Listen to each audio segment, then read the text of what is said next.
ಇನ್ನು ಕೆಲವರ ಬಾಯಿಗೆ ಬೀಗ ಹಾಕಲಿಕ್ಕೆ ಆಗೋದಿಲ್ಲ. ಹೈಕಮಾಂಡ್ ಮಾತ್ರ ಬೀಗ ಹಾಕಲಿಕ್ಕೆ ಸಾಧ್ಯ, ಯಾರು ಕೂಡ ಆಗಲ್ಲ. ಬಿಜೆಪಿ ರೆಬಲ್ಸ್ಗಳ ವಿರುದ್ಧ ಮಾಜಿ ಮುಖ್ಯಮಂತ್ರಿ ಮಾಜಿ ಕೇಂದ್ರದ ಸಚಿವ ಸದಾನಂದ ಗೌಡ ವಾಗ್ದಾಳಿ ಮಾಡಿದ್ದಾರೆ. ನಾನು ರಾಜ್ಯಾಧ್ಯಕ್ಷ ಸ್ಥಾನ ಕೇಳಿಲ್ಲ, ಆ ಸ್ಥಾನ ನೋಡಿ ಬಂದವ ನಾನು. ನನ್ನ ಕಾಲದಲ್ಲೇ ಬಿಜೆಪಿ ಅಧಿಕಾರಕ್ಕೆ ಬಂದಿದ್ದು. ಇವತ್ತು ನಾನು ಒಬ್ಬ ಸಂತುಷ್ಟ ರಾಜಕಾರಣಿ, ನನಗೆ ಯಾವ ಸ್ಥಾನದ ಆಕಾಂಕ್ಷಿ ಇಲ್ಲ, ಪಕ್ಷ ನನಗೆಲ್ಲವನ್ನೂ ಕೂಡ ಕೊಟ್ಟಿದೆ ಅಂತ ಹೇಳಿ ಸದಾನಂದ ಗೌಡರು ಹೇಳ್ತಾ ಇದ್ದಾರೆ. ಯಾರಾದರೂ ನನ್ನ ಹೆಸರನ್ನು ಶಿಫಾರಸು ಮಾಡಿದ್ರೂ ಕೂಡ ಬಿಟ್ಬಿಡಿ ಅಂದ್ಬಿಡ್ತೀನಿ ನಾನು. ಅರೆ ಇನ್ನೇನಾಗಬೇಕ್ರಿ? ಅವರು ಬಿ ಜೆ ಪಿಯ ಕಟ್ಟಾಳುವಾಗಿ ಕೆಲಸ ಮಾಡ್ತಾ ಬಂದಿರುವಂಥ ಸದಾನಂದ ಗೌಡರು ಲೋಕಸಭೆಯ ಸದಸ್ಯರಾಗಿ ಹಲವು ಬಾರಿ ಕೆಲಸ ಮಾಡಿದ್ದಾರೆ.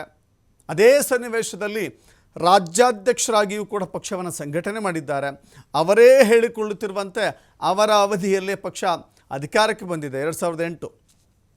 ಸೊ ಇದರ ಜೊತೆಗೆ ಆ ಪಕ್ಷವನ್ನು ಮುನ್ನಡೆಸುವ ಜವಾಬ್ದಾರಿ ಇರುವಾಗ ರಾಜಕೀಯ ತಲ್ಲಣಗಳ ಸೃಷ್ಟಿಯಾಯಿತು. ಯಡಿಯೂರಪ್ಪರನ್ನು ಕೆಳಗಿಳಿಸಬೇಕಾಯಿತು. ಆ ಸಂದರ್ಭದಲ್ಲಿ ಸದಾನಂದ ಗೌಡರನ್ನ ಮುಖ್ಯಮಂತ್ರಿಯಾಗಿ ಮಾಡಿದ್ರು. ಸೊ ಹೀಗಾಗಿ ಅಧ್ಯಕ್ಷ ಸ್ಥಾನ, ಮುಖ್ಯಮಂತ್ರಿ ಸ್ಥಾನ, ಕೇಂದ್ರ ಸಚಿವ ಸ್ಥಾನ ಎಲ್ಲವನ್ನೂ ಅನುಭವಿಸಿದ್ದೇನೆ, ನನಗೇನು ಬೇಕಾಗಿಲ್ಲ. ಬಟ್ ಈ ಭಿನ್ನಮತೀಯ ಚಟುವಟಿಕೆ ಮಾಡುವಂಥ ನಾಯಕರಿಗೆ ಬೀಗ ಹಾಕುವಂಥ ವ್ಯವಸ್ಥೆ ಯಾರಾದರೂ ಮಾಡಬೇಕಾಗಿದ್ದರೆ ಕೇಂದ್ರದ ನಾಯಕರು. ಹಾಗಾದರೆ ಸದಾನಂದ ಗೌಡರು ಯಾರಿಗೆ ಇದನ್ನು ಹೇಳ್ತಾ ಇದ್ದಾರೆ? ಒಂದು ಕಡೆ ತಟಸ್ಥರಾಗಿರುವ ನಾಯಕರ ವಿರುದ್ಧ ಇದೇ ವಿಜಯೇಂದ್ರ ಹರಿಹಾಯ್ತಾ ಇದ್ದಾರೆ. ಹೀಗಾಗಿ ವಿಜಯೇಂದ್ರ ಅವರಿಗೆ ನೇರವಾಗಿ ಹೇಳ್ತಿದ್ದಾರೆ, ಅವರಿಗೆ ಬಾಯಿಗೆ ಹೊಲಿಗೆ ಹಾಕ್ಲಿಕ್ಕೆ ನನ್ನ ಕೈಯಿಂದ ಸಾಧ್ಯ ಇಲ್ಲ, ಅಥವಾ ನಮ್ಮಂಥವ್ರ ಕೈಯಿಂದ ಸಾಧ್ಯ ಇಲ್ಲ. ಯಾರು ತಟಸ್ಥರಾಗಿ ಉಳಿದುಕೊಂಡಿದ್ದೀವೋ ಅವರಿಂದ ಸಾಧ್ಯ ಇಲ್ಲ, ಸಾಧ್ಯವಿದ್ದರೆ ಅದು ಹೈಕಮಾಂಡ್ನಿಂದ ಮಾತ್ರ ಅಂತ ಹೇಳ್ತಾ ಇದ್ದಾರೆ ಸದಾನಂದ ಗೌಡರು.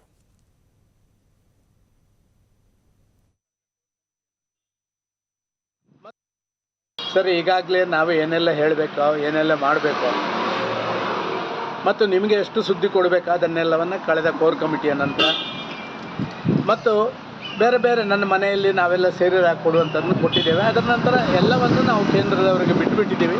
ಕೇಂದ್ರದವರು ಯಾವಾಗ ಏನು ಮಾಡ್ತಾರೆ ಅದರ ಆಧಾರದಲ್ಲಿ ಮುಂದುವರಿಯುತ್ತದೆ. ಬಾಕಿದ್ದೆಲ್ಲವೂ ಕೂಡ ಅಲ್ಲಿ ಇಲ್ಲಿ ಬೀದಿ ರಂಪಾಟಗಳು ನಡೀತಾ ಇರುವಂಥದ್ದು ನೀವು ಕಾಣ್ತೀರಿ. ಅದು ಆ್ಯಸ್ ಯೂಶುವಲ್ ಮುಂದುವರಿತಾ ಇದೆ. ಡೆಲ್ಲಿಯ ಈ ಬಾರಿಯ ಒಂದು ಚುನಾವಣಾ ಫಲಿತಾಂಶ ಸ್ವಲ್ಪ ಈ ಬೀದಿಗೆ ಹೋಗೋದು ಬೇಡ ಅಂತ ಹೇಳಿ ಕೆಲವರಿಗೆ ಅನಿಸ್ಬೋದು ಅಂತ ನಾನು ಭಾವಿಸ್ತಾ ಇದ್ದೀನಿ.